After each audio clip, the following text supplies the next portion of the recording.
Thank you so much for coming.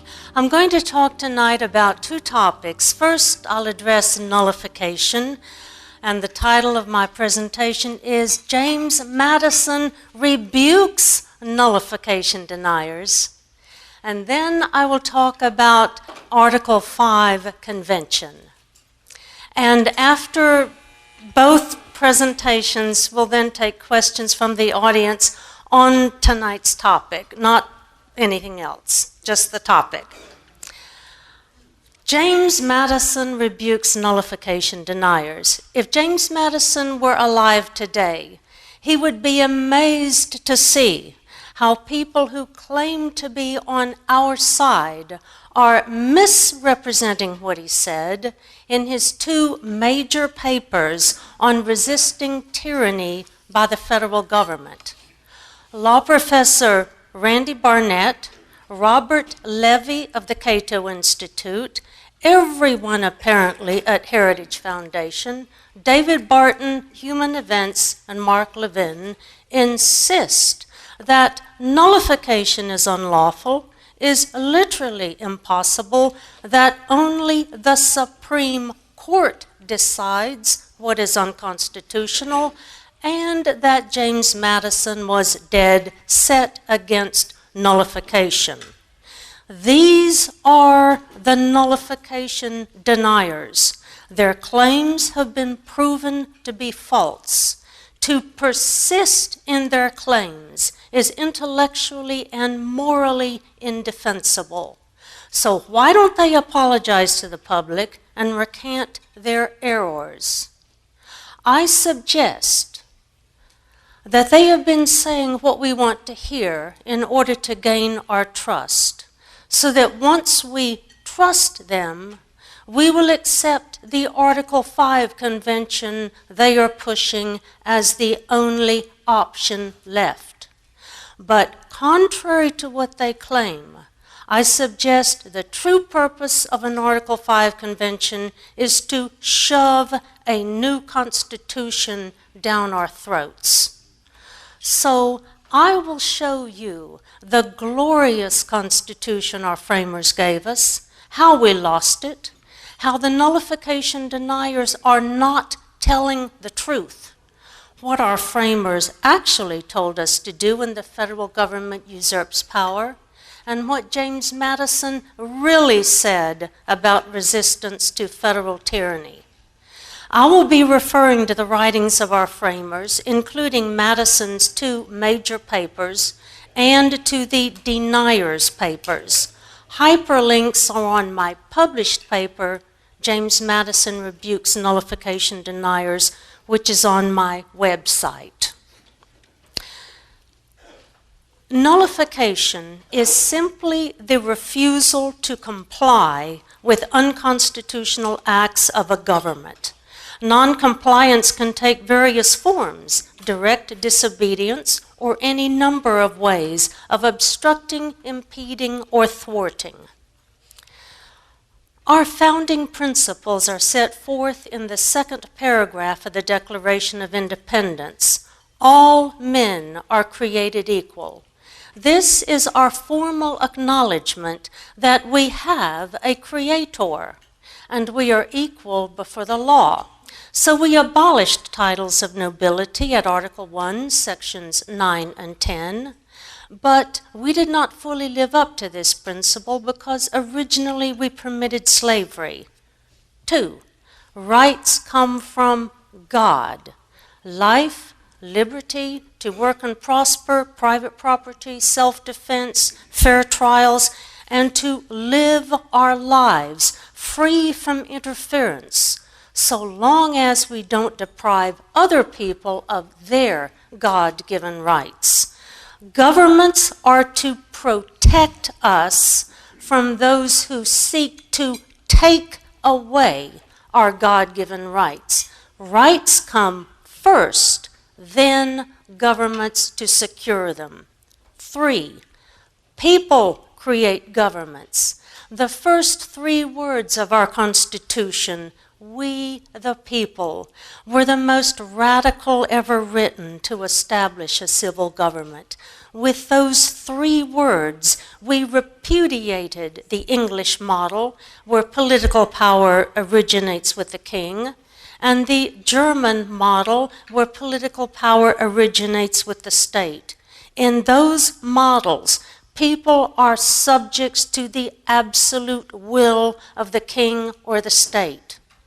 But our Constitution is founded on the principle that the people are the pure original fountain of all legitimate political authority.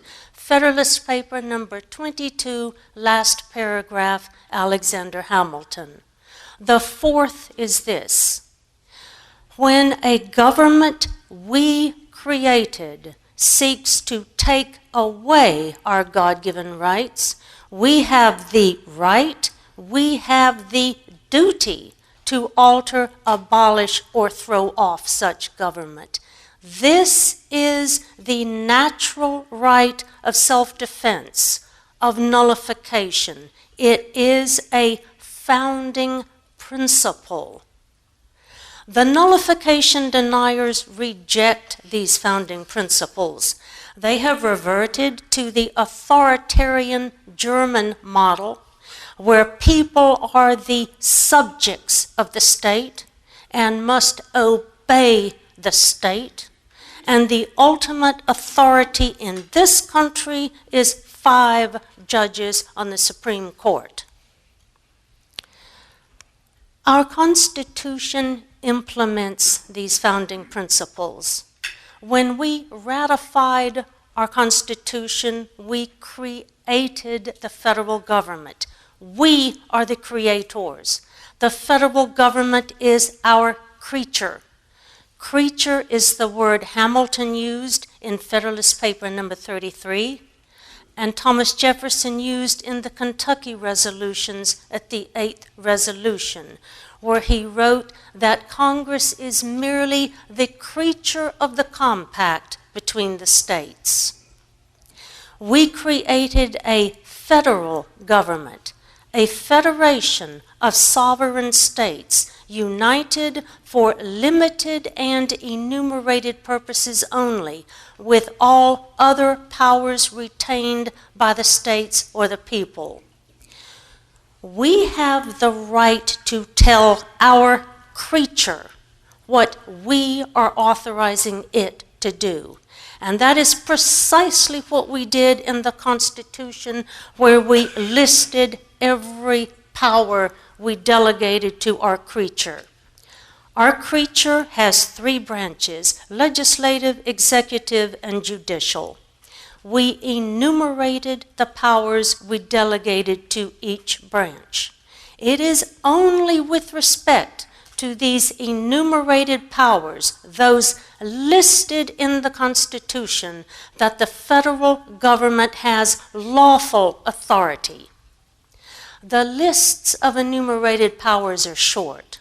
All our Constitution authorizes the federal government to do for the country at large falls into 4 categories. 1, military defense, international commerce and relations. 2, immigration and naturalization. 3, domestically, to create a uniform commercial system. Weights and measures, patents and copyrights, money based on gold and silver, bankruptcy law, mail delivery, and some road building. And 4, with some of the amendments, secure certain civil rights. That's it. All other powers are reserved by the states or the people. The 10th Amendment confirms this. The federal government secures our God-given rights by exercising the enumerated powers listed in the Constitution. It isn't the federal government's job to secure our God-given rights in all ways, just in the ways appropriate for the national government of a federation. Our rights are to be secured in other ways by the states. The federal government is to secure our right to life by military defense, Article 1, Section 8, Clauses 11 through 16, by laws against piracy and other felonies on the high seas, Article 1, Section 8, Clause 10, by prosecuting traitors, Article 3, Section 3, by protecting us from invasion, Article 4, Section 4, and by restricting immigration, Article 1, Section 9, Clause 1. Now that's a novel idea. It is to secure our property rights by establishing a money system based on gold and silver and by establishing uniform weights and measures, Article 1, Section 8, Clause 5, by punishing counterfeiters, Article 1, Section 8, Clause 6, by establishing bankruptcy courts, Article 1, Section 8, Clause 4, by issuing patents and copyrights, Article 1, Section 8, Clause 8, and by regulating trade and commerce so we can produce, sell, and prosper, Article 1, Section 8, Clause 1.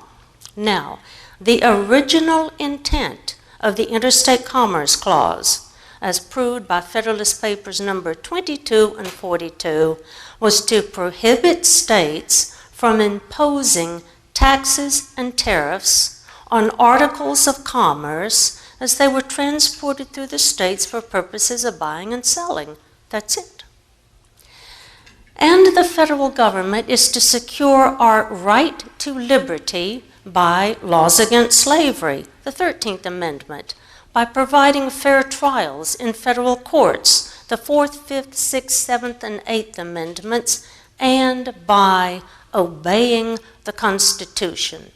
The reason our Constitution so strictly limits the powers of the federal government is to secure our basic right to be left alone, to live our lives free from meddlesome and interfering do-gooders, tyrants, bullies, and thieves.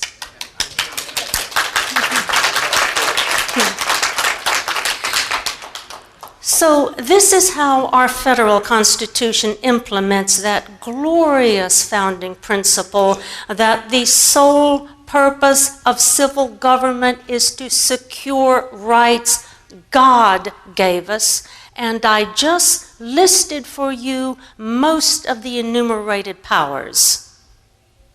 When a government merely secures God-given rights, we are never put in conflict with each other.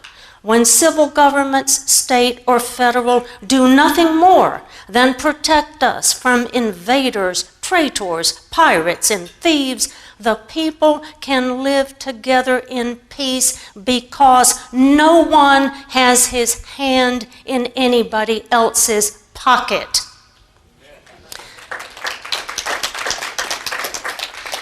This is why our Constitution really was a 5,000-year miracle. But we let the miracle get perverted. We turned away from our founding principles. We began to pervert the federal government to benefit some at the expense of others. One of the first examples was the Tariff Act of 1828. The southern states were agricultural. They bought manufactured goods from England. England bought southern cotton. However, infant industries in the Northeast were producing some of the same manufactured goods as England, but they were more expensive than the imports. They couldn't compete. So, in 1828, Congress imposed a high tariff on the imports. The southern states called this the tariff of abominations because it made the English goods too expensive to buy. And when the southern states stopped buying English goods, England stopped buying southern cotton. This devastated the southern economy. Now, it is important to understand that Congress has specific authority to impose tariffs on imports, Article 1, Section 8, Clause 1. But even though the Tariff Act of 1828 was constitutional, It benefited manufacturers in the Northeast at the expense of the South by eliminating the competition. And thus, the Tariff Act violated our founding principle that governments exist to secure rights God gave us. God never gave us the right to be free of competition in business. We will talk more about this when we get to the South Carolina Nullification Act of 1832. How did we get to the socialist regulatory welfare state of today? It began with a change in theology. We rejected the faith of our fathers. The Unitarians took over Harvard University by 1805. Their social teaching spread throughout our culture. They rejected the biblical teaching that man is fallen, asserted that evil comes from the way society is organized, asserted that man is basically good. All man needs is the right education, and man and society will be made perfect. And they believed that they could educate children better than their parents. Remember, most Americans were homeschooled up to this time. So, during the 1840s, Horace Mann, a Unitarian, lobbied throughout the country for tax-supported public education and for special schools to train teachers. These teachers would be the experts on how to educate your children. You aren't qualified to teach your children. And then with public education, we would get utopia. With John Dewey, whose dates were 1859 to 1952, and who was an atheist and a socialist, the progressives took control of the teachers' colleges. They conditioned teachers to abandon our founders' philosophy of reason, fixed principles, limited civil government, and Judeo-Christian morality, and to accept the ideology of pragmatism, authoritarian government, and socialism. Progressives saw education as the tool for social and cultural reform to be achieved by remaking human nature. Our teachers' colleges thus produced many thousands of indoctrinated teachers who then corrupted our children in the public schools. Of course, there have been many very fine public school teachers. I personally had 4 of them. Now, remember that the Unitarians believed that evil comes from the environment, not from man. Man is basically good.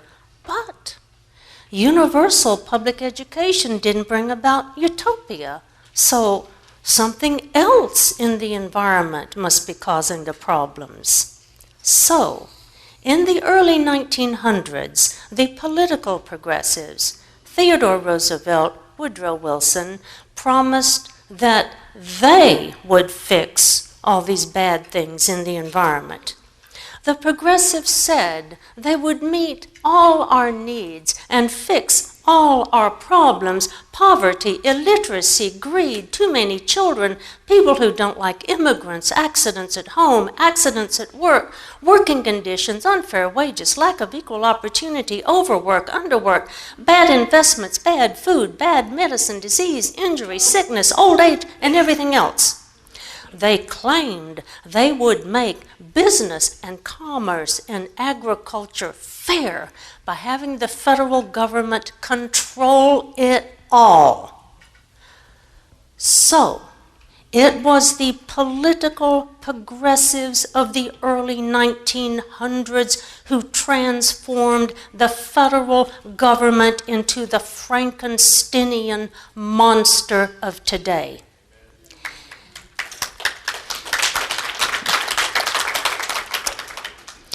It benefits some people, welfare parasites, people with government jobs, labor unions, and Obama donors, at the expense of others, and regulates us all so it can protect us from the risks and uncertainties of life and make everything fair.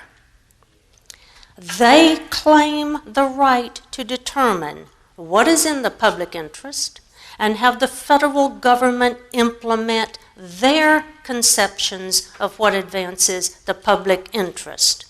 So the federal government was no longer limited by the enumerated powers itemized in the Constitution, but followed the will of the people as expressed by their representatives in Congress. The federal government thus usurped a blank check to fill out any way they want. The regulatory welfare state is immoral and is destructive of the hallowed purpose for which the federal government was created.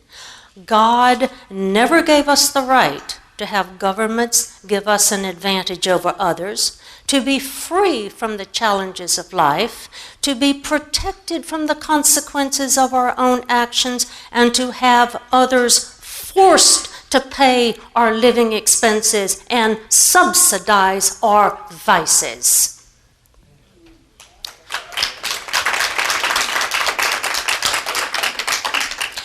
So the progressives' conception of civil government is morally defective. In order to be the provider of benefits to some, the federal government must violate the God-given property rights of others. It must rob Peter to redistribute to Paul. In order to protect us from the risks and uncertainties of life, including made-up problems such as global warming and lack of medical insurance, it must violate everyone's God-given rights to liberty. Today, the federal government exercises vast powers not delegated in the Constitution, has become an instrument of oppression, injustice, and immorality, and has taken away most of our God-given rights and is conniving to take away our God-given right of self-defense. The federal government was transformed from being the securer of our God-given rights to a weapon used to oppress some of the people for the benefit of other people and to take everybody's liberty away except for those in the ruling class. So, what can we do? Does the creature dictate to the Creator? Who created Congress? Who created the executive branch? Who created the judicial branch? We did. Does the creature dictate to the Creator? The nullification deniers say yes. They say every law made by Congress, the legislative branch of the federal government, is supreme, and every executive order issued by the president and every word in the code of federal regulations, the executive branch of the federal government, is binding, and the states and we the people must obey unless and until 5 judges on the Supreme Court, the judicial branch of the federal government, say the law or executive order or agency rule is unconstitutional. In other words, Only the federal government may question the federal government, and no one may question the Supreme Court. They insist that the federal government created by the Constitution is the exclusive and final judge of the extent of its powers, and the opinion of 5 judges is the sole measure of its powers. The nullification deniers repudiate our founding principles. They would return us to the authoritarian governments which plagued Europe for 1,000 years, and we in this country would be ruled by 5. But our framers said the federal government is our creature, and each branch is to obey our will as enshrined in this Constitution. Thomas Jefferson said in the Kentucky Resolutions at the 8th resolution, where powers are assumed which have not been delegated, a nullification of the act is the rightful remedy, that every state has a natural right, in cases not within the compact, to nullify of their own authority all assumptions of power by others within their limits, that without this right they would be under the dominion absolute and unlimited of whosoever might exercise this right of judgment for them. James Madison commented on this in his Notes on Nullification, written in 1834, quote, "The right of nullification meant by Mr. Jefferson is the natural right which all admit to be a remedy against insupportable oppression," end quote. Alexander Hamilton said in Federalist Paper number 28 at the last 5 paragraphs, and I'm condensing, "If the representatives of the people betray their constituents, then there is no recourse left but in the exertion of that original right of self-defense, which is paramount to all positive forms of government, and which, against the usurpations of the national rulers, may be exerted by the state governments, which will afford complete security against invasions of the public liberty by the national authority." Our framers told the states to resist unconstitutional acts of the federal government. Our framers saw nullification as a natural right, not a constitutional right. Some nullification deniers say states may not nullify anything the federal government does because nullification is not a constitutional right. Well, of course it is not a constitutional right. Rights don't come from the Constitution. Rights come from, as Jefferson, Madison, and Hamilton said, nullification is the natural right of self-defense which predates and pre-exists the Constitution and the federal government. So the natural right of nullification, transcending as it does the Constitution and being nowhere prohibited by the Constitution of the states, is a reserved power within the meaning of the 10th Amendment. In Federalist number 45, Madison says, "The powers delegated to the government to the federal government are few and defined, and all other powers are reserved to the several states. So it is the federal government which is supposed to look to the Constitution for the list of enumerated powers we, the people, delegated to it. The states don't go to the Constitution to look for permission because they retain all powers they didn't exclusively delegate to the federal government or prohibit to themselves in Article 1, Section 10. The nullification deniers pervert our Constitution. They permit the federal government to ignore the limits on its powers as enumerated in the Constitution, but insist the states can't do anything unless the Constitution says they can. What is nullification? A state nullifies or interposes when it stands between the federal government and the citizens of its state in order to protect them from the federal government.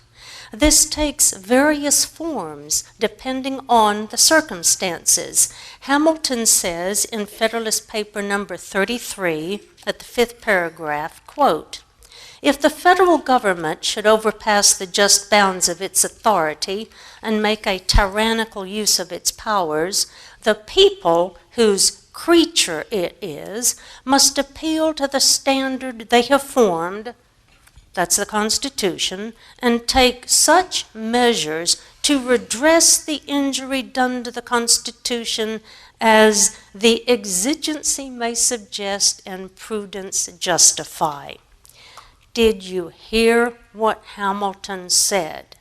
When the federal government usurps powers, we are the judge as to whether there is a violation, and we decide what we are going to do about it. Now listen carefully, because what I'm about to say is so difficult to understand that none of the nullification deniers get it.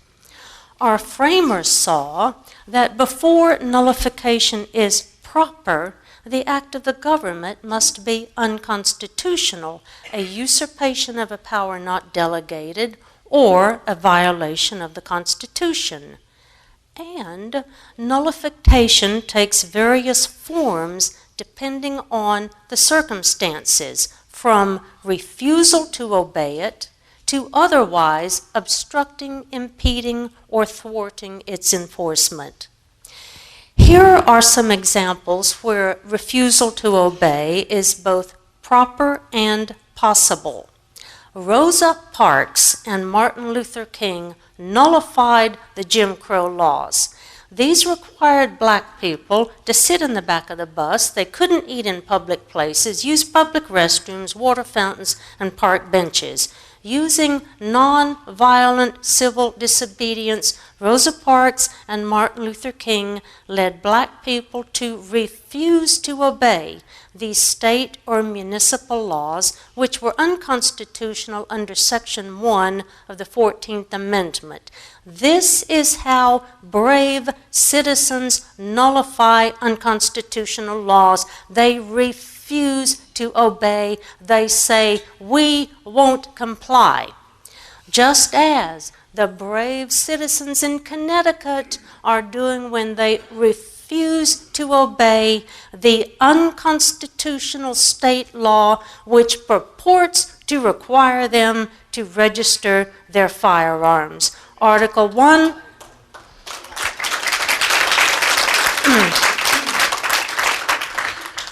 Article 1, Section 15 of the Connecticut Constitution says, "All citizens in Connecticut may keep and bear arms."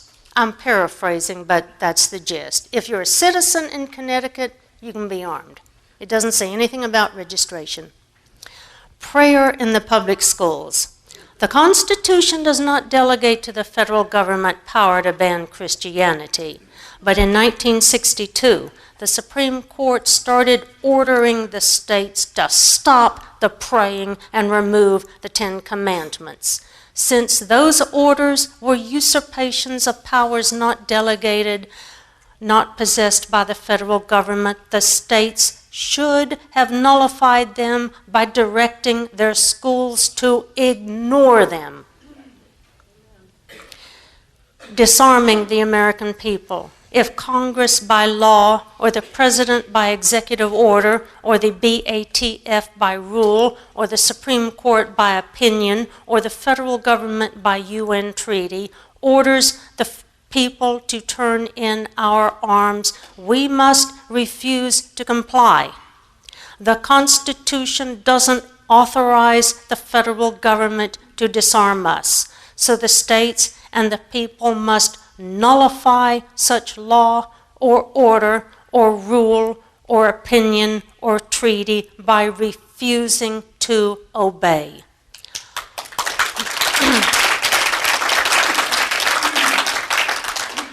All nullification requires is a spine.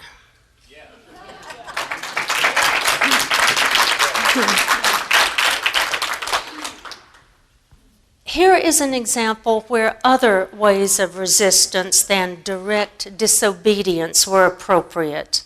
The Kentucky and Virginia resolutions of 1798 objected to the Alien and Sedition Acts, which purported to grant to the president dictatorial powers over aliens and seditious words.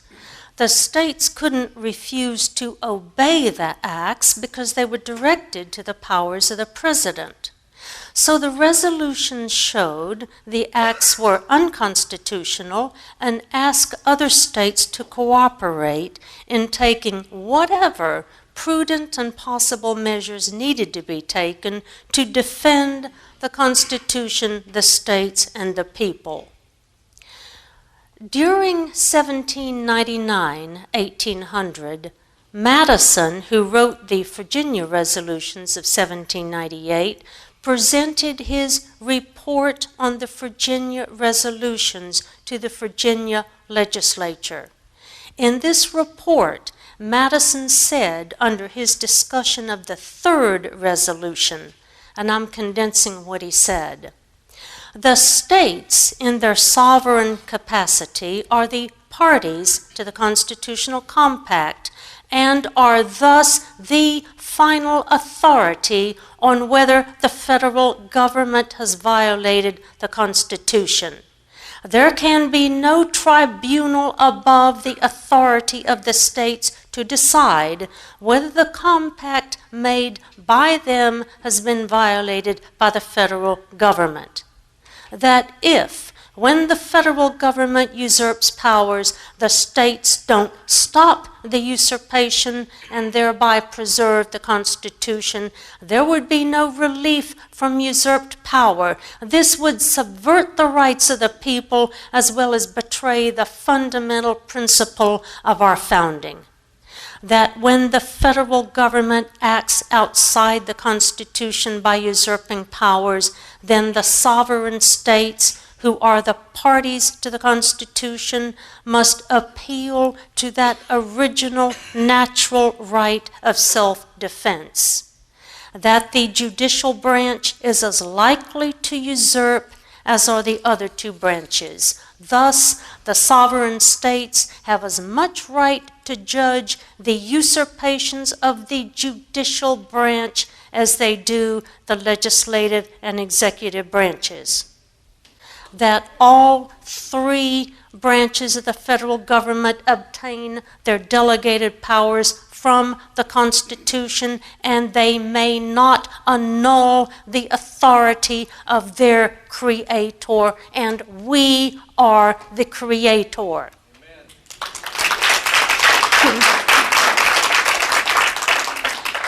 And if the judicial branch connives with other branches in usurping powers, as it did when it upheld Obamacare, our Constitution will be destroyed.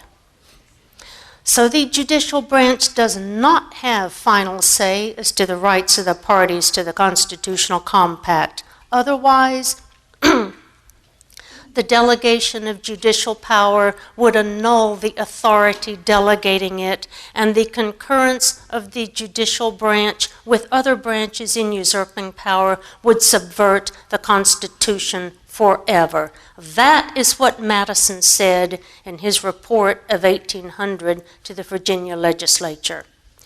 The nullification deniers are misrepresenting what Madison said, or they are ignorantly regurgitating what they have heard others say Madison said.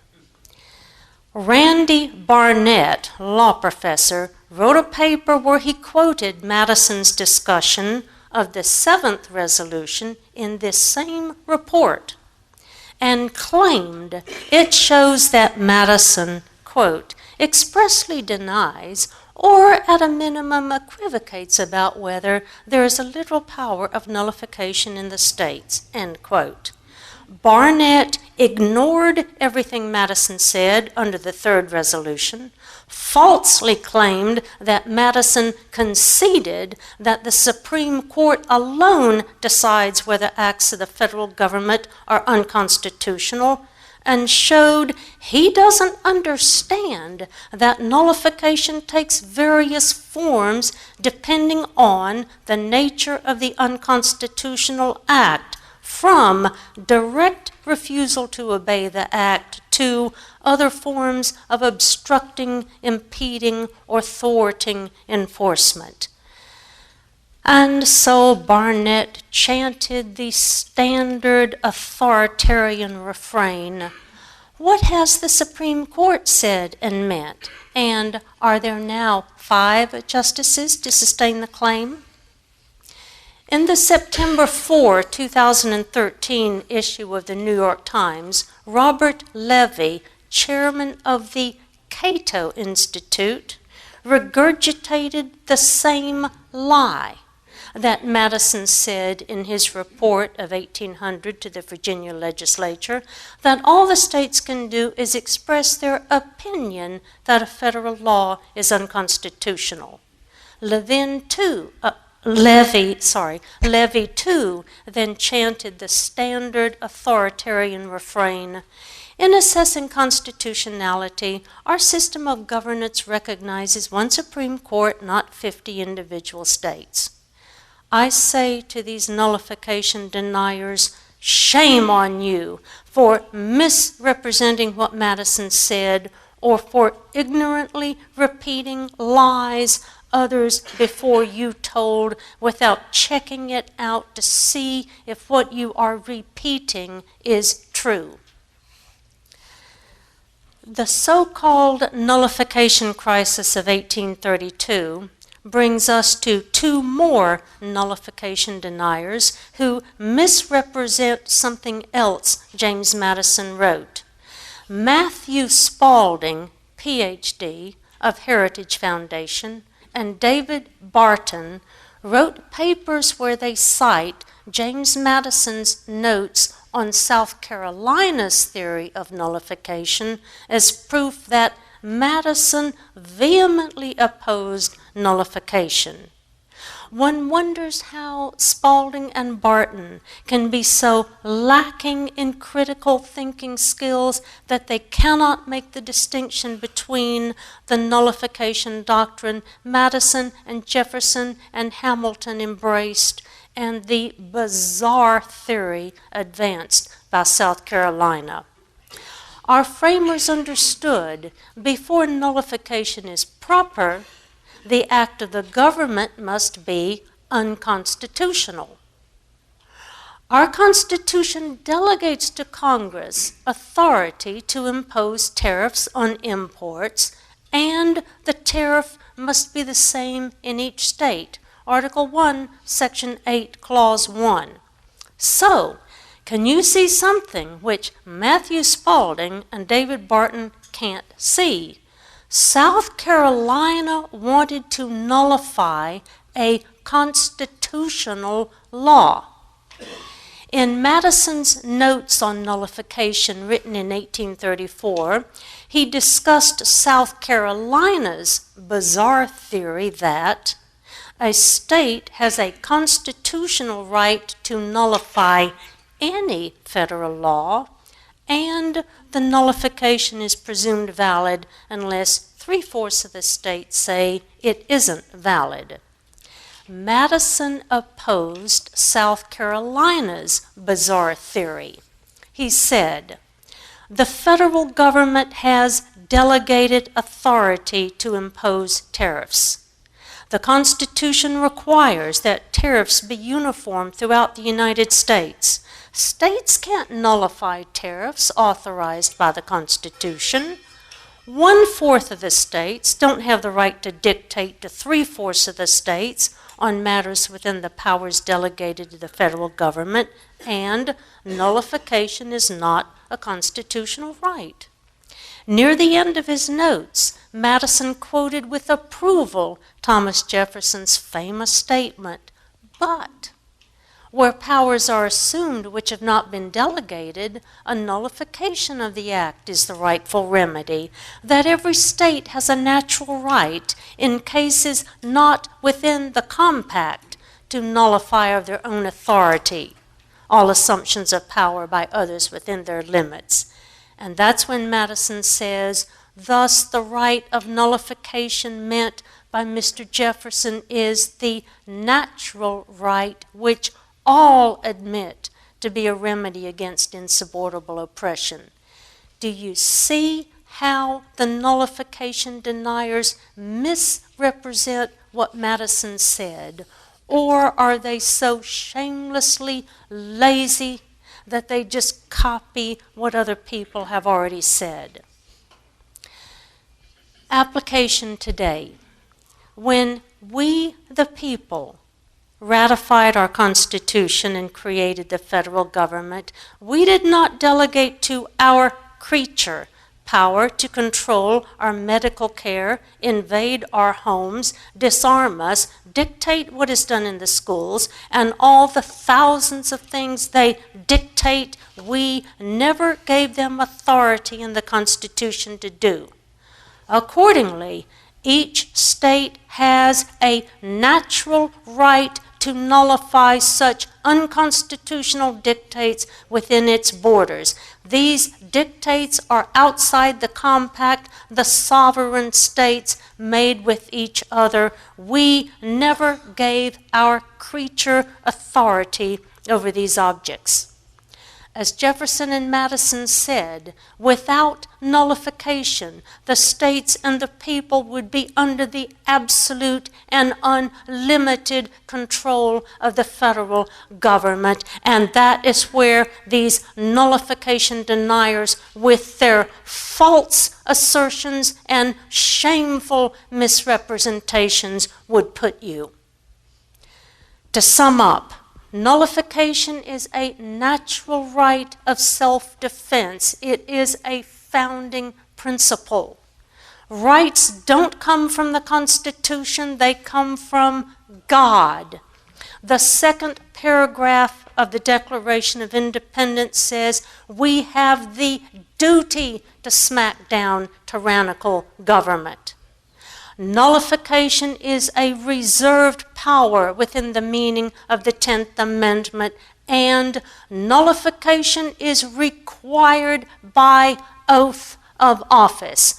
Article 6, Clause 3 requires all state officers and judges to support the federal Constitution.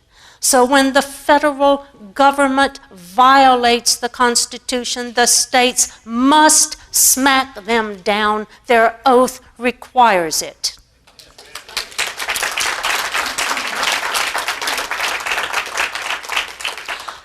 Our founders and framers were manly men who knew statecraft and political philosophy and could think. But our experts of today have been indoctrinated with authoritarianism and can't think. They lie or they ignorantly repeat the prevailing authoritarian dogma. So, we the people must man up, throw off the indoctrination, reclaim the moral high ground which is rightfully ours. Learn our founding documents, trust no one to tell you the truth, and repudiate cowardice as the proper response to the evil which is overtaking our land. Thank you.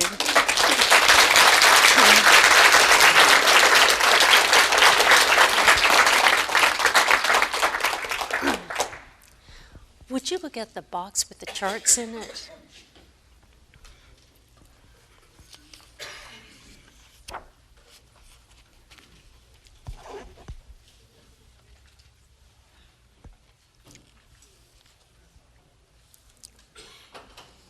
And now for the controversial topic. I've prepared handout sheets. On one sheet of paper, I set forth our complete system, the Declaration of Independence, the federal system, the powers, the enumerated powers delegated to the federal government, and the reserved powers of the states. It's all on one sheet of paper. It'll be, after I finish speaking, it'll be for you to well, we'll hand out copies. Okay. With this Constitution, we created the federal government, a federation of states united for limited and enumerated purposes only, with all other powers reserved by the states or the people. In this little book, we listed the powers delegated to the federal government. It is only with respect to the enumerated powers that the federal government has lawful authority. As we discussed before, and I'll just repeat it because it's important, all our Constitution authorizes the federal government to do for the country at large falls into those four categories listed earlier: military defense, international commerce and relations, immigration and naturalization, domestically create a uniform commercial system, weights and measures, patents and copyrights, bankruptcy laws, money system based on gold and silver, mail delivery and some road building, and four, with some of the amendments, secure certain civil rights. That's it. All other powers are reserved by the states or the people, and the chart you'll be getting illustrates our glorious system on one page. It was our duty to enforce our Constitution and make our public servants obey it. But long ago, we stopped reading our Declaration and Constitution, and because we didn't know what they say, we were unable to do our duty to watch over and discipline our servants. We allowed our servants to bribe us into surrendering our liberties.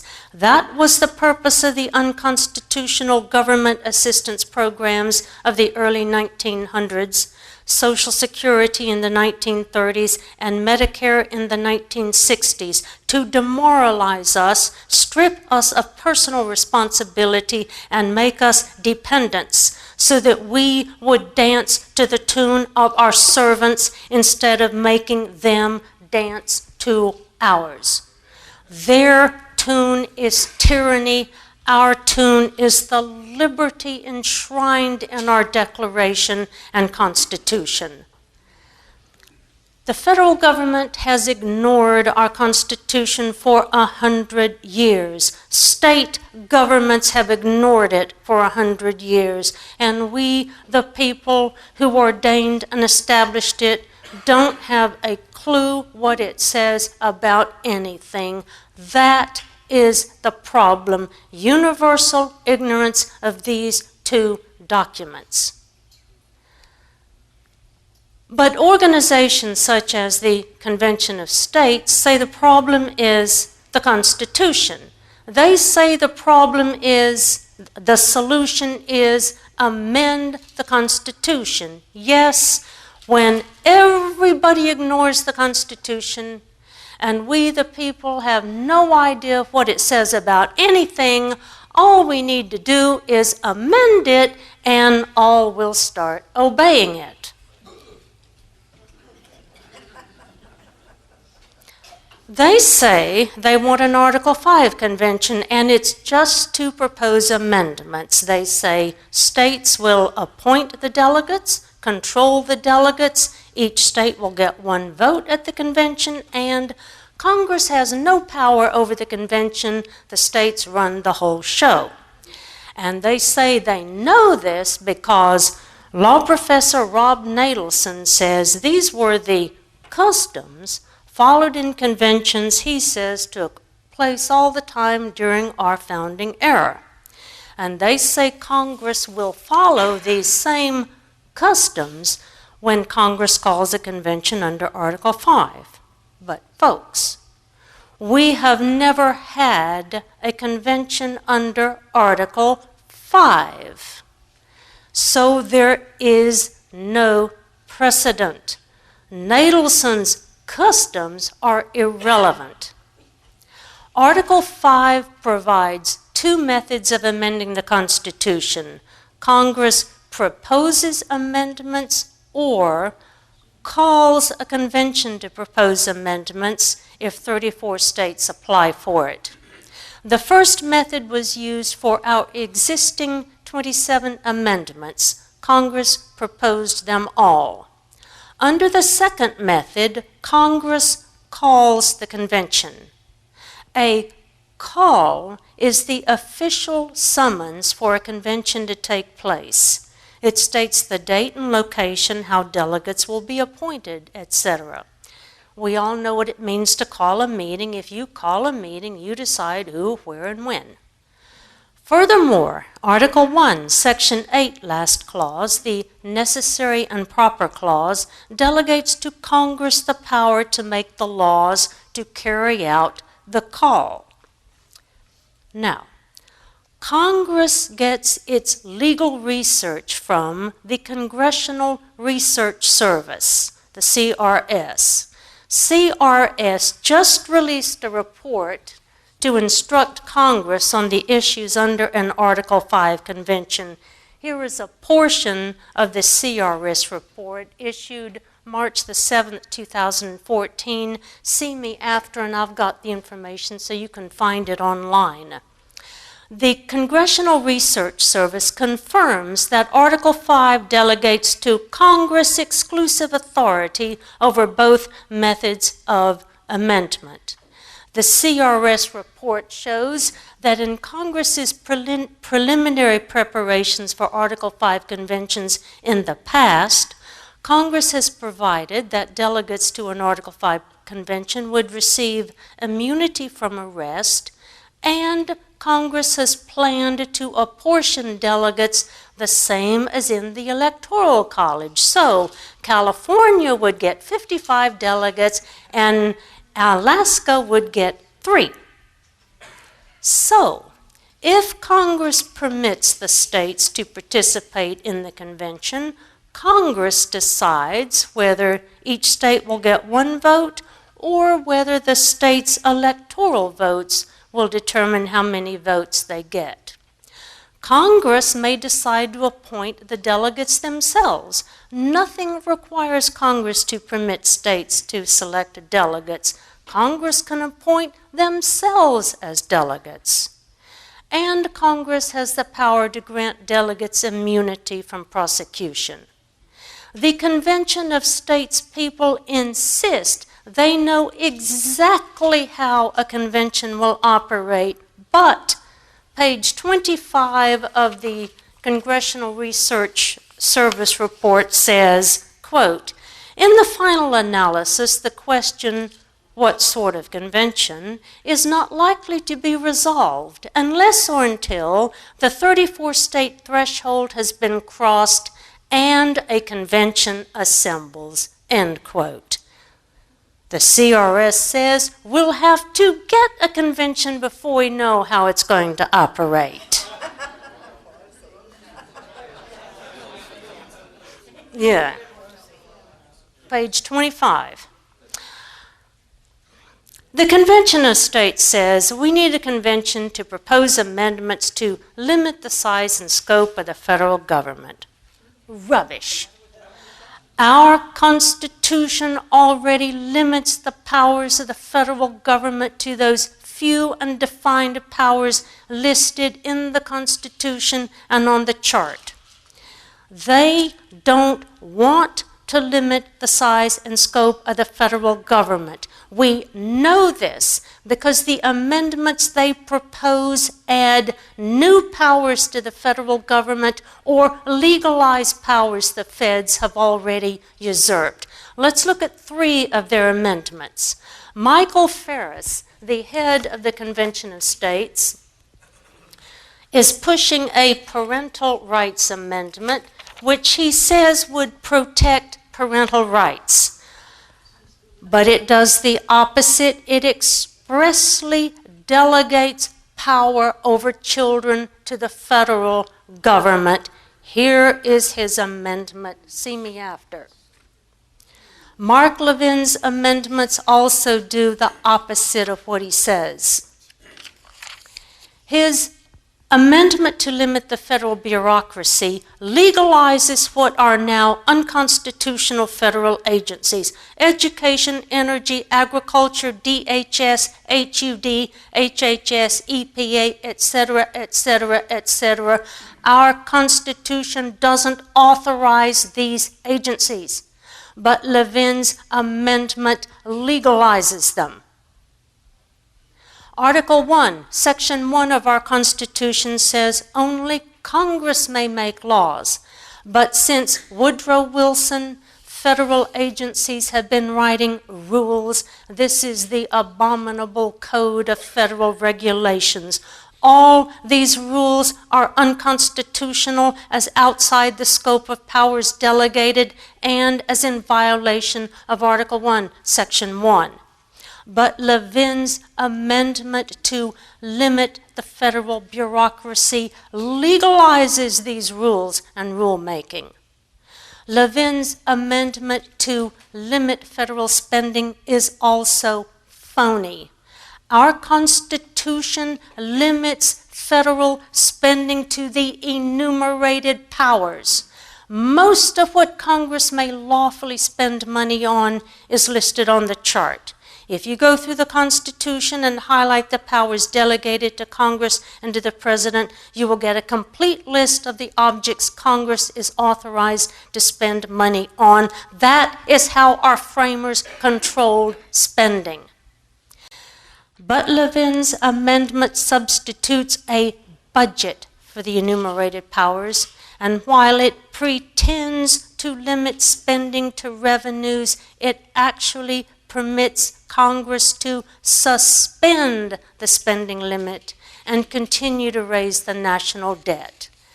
They are deceptive when they say they want amendments to limit the size and scope of the federal government. Their amendments institutionalize the very abuses they purport to correct, nullify the natural rights of the people, and fundamentally change the constitutional design. Even though our Constitution is not being enforced, it still declares this federal government lawless. The true rule of law is still on our side, but not for much longer if we foolishly allow our Constitution to be rewritten. Convention of States says we must amend the Constitution because people in Washington don't understand it. Rubbish. Our Constitution is so simple that Alexander Hamilton said, "The people are the natural guardians of the Constitution." Federalist Paper number 16, next to the last paragraph. For clauses the Supreme Court perverted: interstate commerce clause, general welfare, and necessary and proper clause. A quick look in the Federalist Paper shows the original intents. We don't need a convention to draft amendments showing what these clauses mean. Look it up in the Federalist, but I've already done it. It's all on it's all on this one sheet of paper in large type, the original intent of those three clauses, and I proved it, and you can have a copy. Convention of States says we must amend the Constitution to restore powers the feds have taken from the states. Rubbish. The 10th Amendment says all powers not delegated to the federal government by the Constitution are reserved to the states or the people. What happened to those reserved powers? The states sold them to the federal government. God gave parents the duty to educate their children. But state governments ripped this sacred duty from parents and forced their children into government schools and now into federal education schemes such as Common Core. They did it for the federal grant money.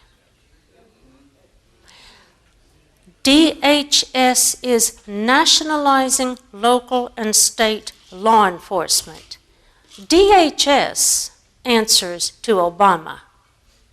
Who issues your driver's licenses? Do you know about the fusion centers in every state? The states acquiesced in this takeover. They did it for the federal funds and the free combat equipment. Why do they want combat equipment? Thanks to state governments, Obama is getting a national police force, the Obama version of the East German Stasi, and we are losing local control of law enforcement.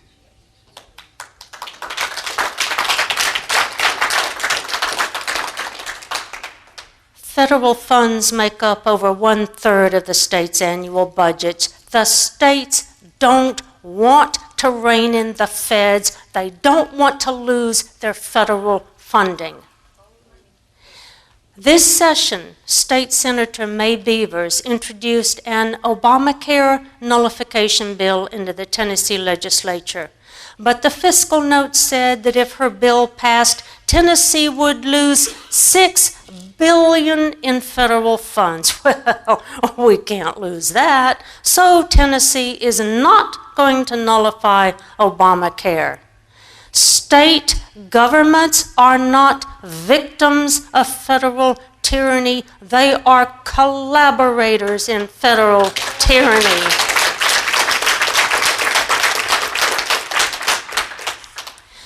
For 50 years, progressives have tried to get an Article 5 convention, but we stopped them. So, Convention of States repackaged the push for an Article 5 convention. They now frame it as an issue of states' rights versus the federal government.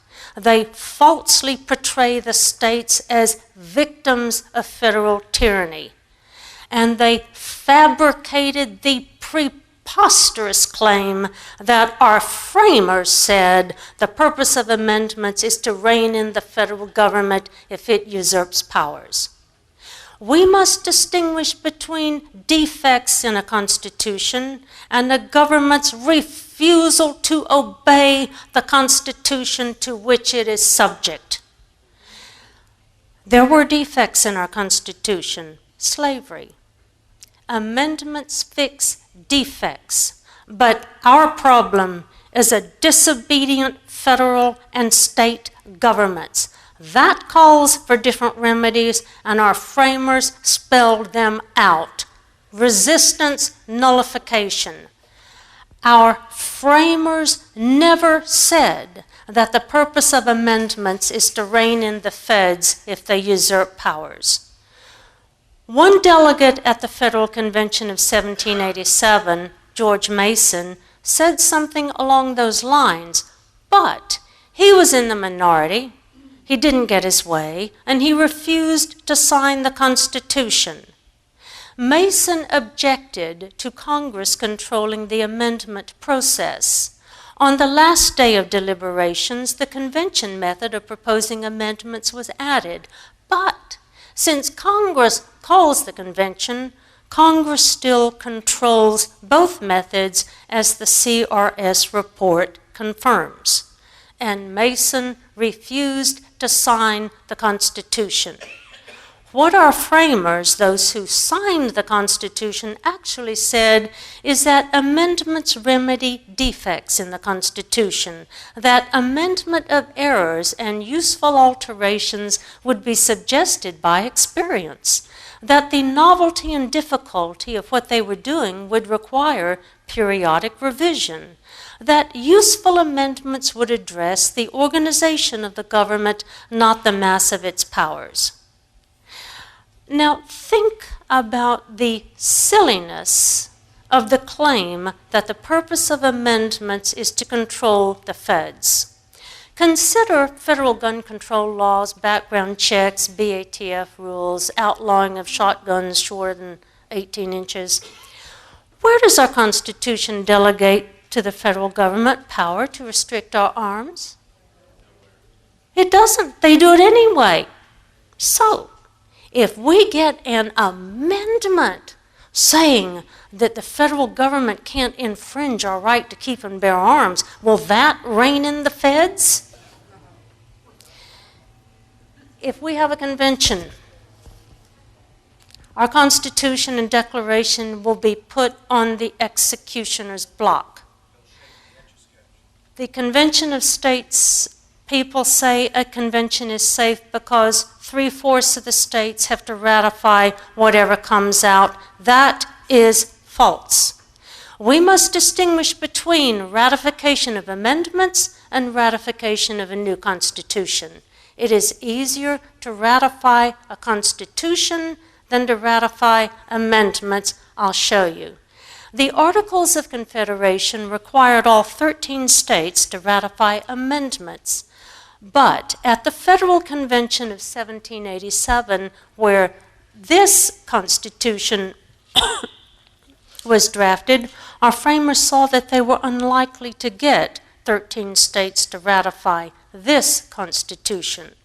So they provided at Article 7 of this Constitution that it would only require 9 states for ratification, 13 states to ratify amendments to the Articles of Confederation, but only 9 states to ratify the new Constitution. Now listen, if another convention is called, the delegates are invested with the inherent sovereign right of a people to alter or abolish their form of government. Declaration of Independence, 2nd paragraph. Look at the Convention of 1787 where this was drafted. Pursuant to Article 13 of the Articles of Confederation, the Continental Congress resolved on February the 21st, 1787, to call a convention to be held at Philadelphia, quote, for the sole and express purpose of revising the Articles of Confederation, end quote. And here is the official call by the Continental Congress. But the delegates ignored that limitation and wrote a new constitution. Because of the inherent authority of delegates, it is impossible to stop it from happening at another convention. So this is how our framers could lawfully come up with a new constitution at the Convention of 1787, instead of merely proposing amendments to the Articles of Confederation. If we have a convention now, George Washington, James Madison, Ben Franklin, and Alexander Hamilton won't be there to protect you. You don't know who the delegates will be, but they will have the power to impose a new constitution.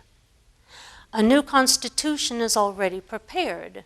50 years ago, the Ford and Rockefeller Foundations produced the Constitution for the New States of America. It is ratified by a referendum called by the President. The states are dissolved and replaced by regions answerable to the national government. If we have a convention and the delegates propose the new state's constitution, it doesn't go to the states for ratification. Oh, no, no, no. It goes directly to the president to call a referendum. And you know the votes will be counted honestly. Progressives have been trying for 50 years to get a new constitution. That's why they have been pushing for an Article 5 convention, because the only way they can get rid of this glorious constitution and replace it with their hellish constitution is to have an Article 5 convention.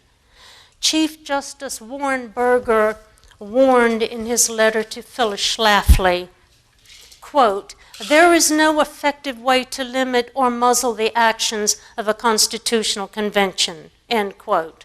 Quote, "After a convention is convened, it will be too late to stop the convention if we don't like its agenda. A new convention could plunge our nation into constitutional confusion and confrontation at every turn, with no assurance that focus would be on the subjects needing attention." James Madison said in his famous letter to James Turberville, and here's his letter, that he trembled at the prospect of a second convention, and that if there were an Article 5 convention, the most violent partisans and individuals of insidious views would strive to be delegates and would have a dangerous opportunity of sapping the very foundations of the fabric of our country. We all know that our federal and state governments are filled with ignorant and corrupt people. If there is a convention, ignorant and corrupt people will be selecting the delegates, and these delegates will have the power to impose a new constitution with whatever method of ratification seems to them most likely to ensure success.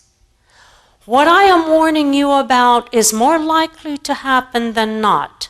Jordan Sillers, communications director for Convention of States, posted a comment on my Facebook page where he said, quote, "I think the majority of Americans are too lazy to elect honest politicians, but I think some men and women could be found who are morally and intellectually capable of rewriting the Constitution," end quote. I took a screenshot of Siller's comment and have a link to it in my latest questions and answers on my website. Who is behind this push for an Article 5 convention? Look behind the curtain Mark Levin and Michael Ferris are putting up. Attorney Joe Wolverton's article with the John Birch Society, titled "Socialist and Soros Fight for Article 5 Convention," end quote, shows that George Soros, that financier of global fascism, is funding some of this push for an Article 5 convention. Wolverton also links to MoveToAmend.org, which lists hundreds of fascist socialist groups clamoring to amend the Constitution. Yet, Convention of States suggests that only moral and intelligent people will be at this convention. No progressives, no fascists, just fine, moral, and intelligent people dedicated to the Constitution. I say shame on Mark Levin and Michael Ferris for selling this poison desperate Americans are swallowing.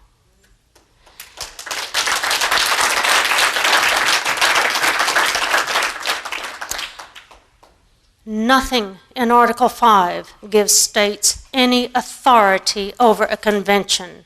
The power to call the convention is delegated to Congress. I can point to the text of Article 5 and to the text of Article 1, Section 8, last clause, the necessary and proper clause, as authority for the fact that power over the convention method is delegated to Congress alone. The report of the Congressional Research Service confirms this. Mark Levin and the COS people have no authority for their claims that the states control the convention. All they can do is babble about Rob Nadelson's customs, chant the words of a dissenter at the Federal Convention of 1787 who refused to sign the Constitution because he didn't get his way, and tell you stories about the hidden clauses of Article 5. Our system depended on we, the people, knowing and enforcing these two documents and having the virtue and intelligence to select representatives of virtue and wisdom. We lost our virtue and became ignorant and unthinking, so we elect ignorant and corrupt people to office. That is why our situation is so wretched. No amendment can render us secure when there is no virtue or intelligence in the people. Hamilton expected us to be a people enlightened enough to distinguish between a legal exercise and an illegal usurpation of authority. Federalist number 16 next to the last paragraph. Americans once learned in grammar school the things I write and speak about. If we knew these documents, we could vet candidates. We've been deceived by ignorant phonies because we are ignorant. We must stop letting others choose our political heroes. We are told the candidates at CPAC are our stars. One of them will save us, but they are phonies.